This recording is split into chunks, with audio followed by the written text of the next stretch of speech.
quick update with the Trail 55. You saw in the last video we went ahead and gave it a go after cleaning the tank, got it running. Didn't clean the carburetor, didn't check anything, and it started right up. But after the bike had been sitting in the garage overnight, I smelled a little bit of gas and noticed that it was dripping somewhere around the carburetor. I suspect right around the bottom seal here, bottom gasket, but I couldn't tell. So I went ahead and I pulled the carburetor off. Ended up, rather than pulling the fuel lines, I did drain the gas out, but I just went ahead and pulled the whole Petcock assembly off. Probably the most easy carburetor I've had to pull off a Honda. I'm sure there's reasons it can, and Honda went to the newer designs, but seeing stuff this simple sure begs the question.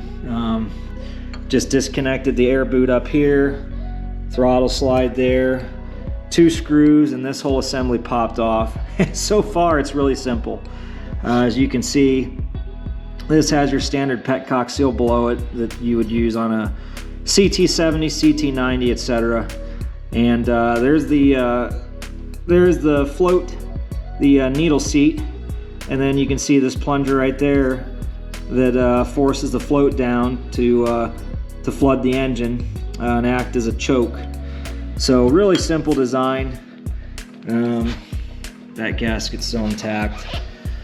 So we'll go back to the bench and see how this looks. So far, it looks really good, I think. To be honest, this is the first time I've had one of these older style carburetors apart, and I'm really pleased with the condition of it. Pull the float out here. You can see this is spring-loaded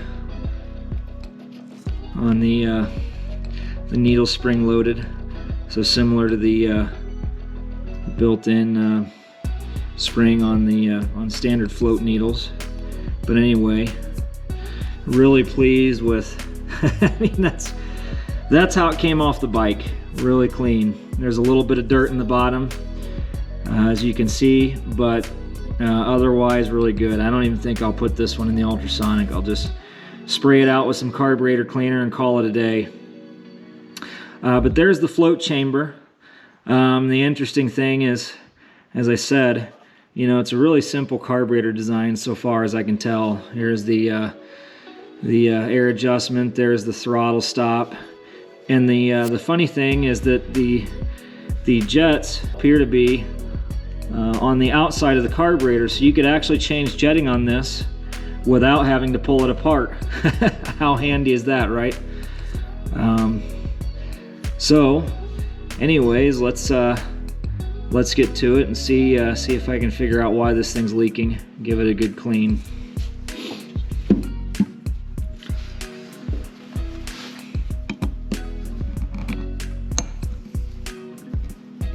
Let's see how that looks.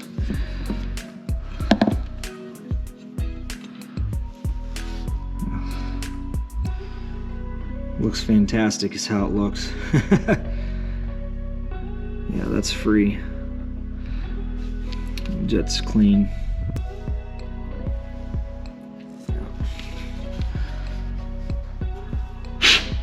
And I don't really have reason to pull those out anyway. It idled and ran just fine. I think I just might go ahead and leave that one in there. Let me pull this bottom off.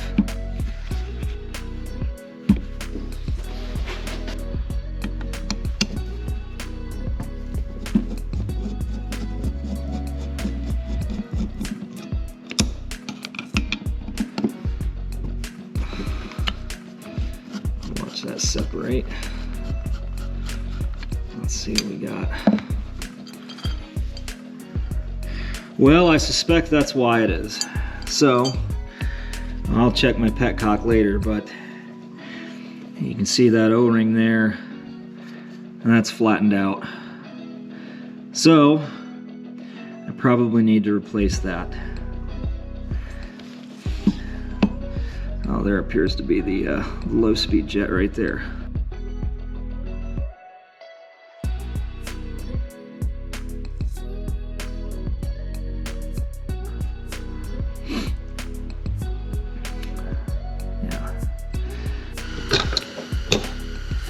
All right, I went ahead and threw this in the ultrasonic cleaner.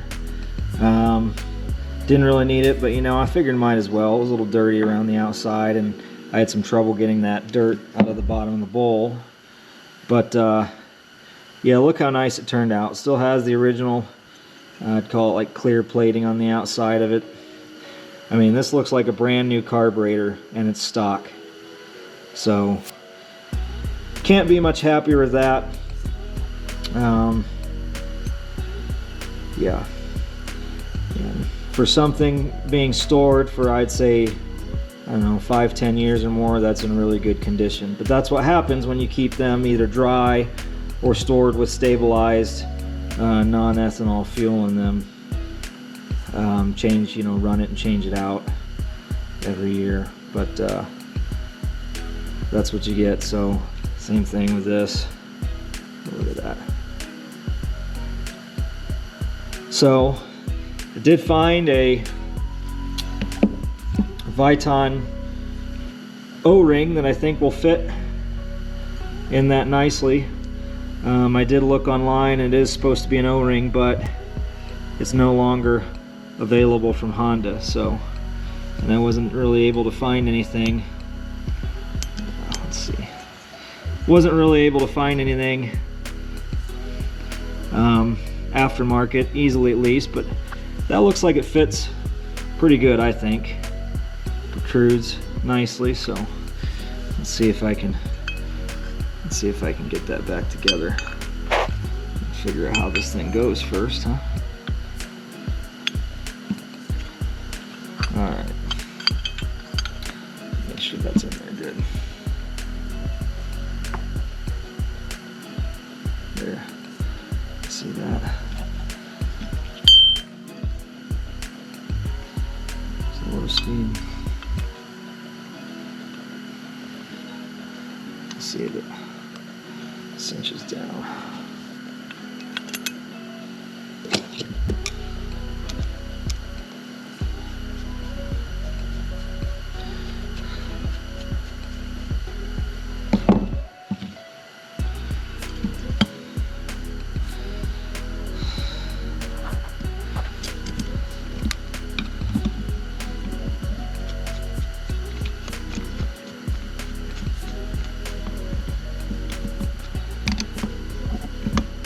Yeah, seems to have tightened up. It seems to be flat, not bulging it or anything, so I think that'll work out pretty good. Tighten these up now.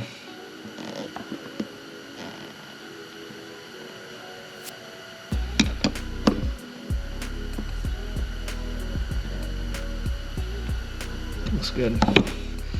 All right, there she is. You can see the original flattened out O-ring or washer or whatever they had in there. I'd say that's pretty good bet as to why it was leaking gas out of that. So next step will be to put it on the bike. I'll probably go ahead and shut my heat off, my propane heat, and test out the petcock while it's off to make sure it holds fuel. It should, but we might as well check it while it's apart. Alright, you can see I put fuel in the tank at least to up above the on, and we'll make sure go ahead and make sure it's off. So it's holding gas, that's a good sign. It's not leaking past the petcock, so I'm happy to see that. So if I turn it to reserve and then on, it's coming right out. And that's awesome. But there you have it. Let's get this back together and get some gas into it and start it back up.